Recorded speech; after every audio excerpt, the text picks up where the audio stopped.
On va parler bien évidemment du budget qui s'annonce. Ça va être l'un de nos choux gras de la rentrée, j'ai envie de dire. Pour tenir son objectif de déficit de 5% pour l'année prochaine, le gouvernement qui va devoir trouver des dizaines de milliards d'euros d'économies. Je vous apprends rien, hein. Ça on en parle déjà pas que depuis cette année, depuis bien longtemps. Et pour le coup, suppression des APL, gel du RSA, autant de pistes qui ont dû être démenties cette semaine par Sébastien Lecornu. Le gouvernement dément des pistes d'économie, Georges Fenech, mais ne dévoile rien non plus. Est-ce qu'il faut croire Sébastien Lecornu sur parole ?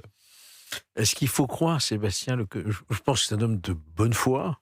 C'est pas un politicien qui raconte des histoires. Hein. Lecornu, c'est quelqu'un de sérieux. Je pense aussi sa marge de manœuvre est très très étroite. Qu'on s'achemine peut-être petit à petit vers une loi spéciale, c'est-à-dire une reconduction On va du en budget. parler, effectivement.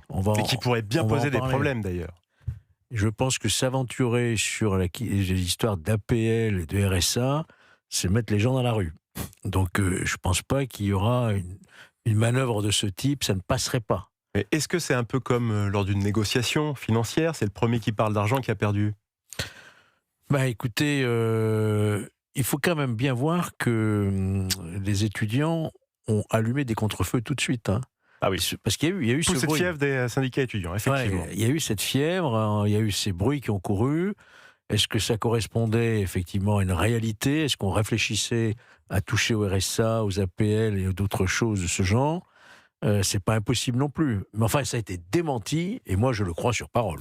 Raphaël Saint-Ville, on va s'arrêter justement sur ces différentes rumeurs qui ont été lancées et donc démenties par Sébastien Lecornu et que Georges nous explique qu'il les croit sur parole. Oui. Faut-il faire porter l'effort de réduction du déficit sur les aides sociales ? On parlait donc APL, RSA, minimum vieillesse, plutôt que sur d'autres leviers budgétaires. Est-ce qu'effectivement ça pourrait être des pistes envisagées et à envisager ? Non, mais ce sont des pistes envisagées, ce sont des ballons d'essai, mais pour autant, le Premier ministre a raison de se défendre, de vouloir ne pas valider immédiatement ce genre de mesures, alors qu'elles ne peuvent se comprendre si tant est qu'elles soient aujourd'hui à l'étude à Bercy, que dans une batterie de mesures, un ensemble, une vision prise séparément. C'est prendre le risque de se mettre à dos un jour les retraités, un jour les étudiants. Donc, il a raison de désamorcer tout ça en disant que pour l'instant, rien n'est acté, rien n'est prêt, rien n'est finalisé. Le Premier ministre, il marche sur des braises. On sait que cette rentrée politique et cette rentrée sociale risquent d'être particulièrement incandescentes. Donc, on l'a déjà vu, il le sait, son gouvernement, et à commencer par lui, sont en sursis. Ils sont toujours sous la menace d'une censure.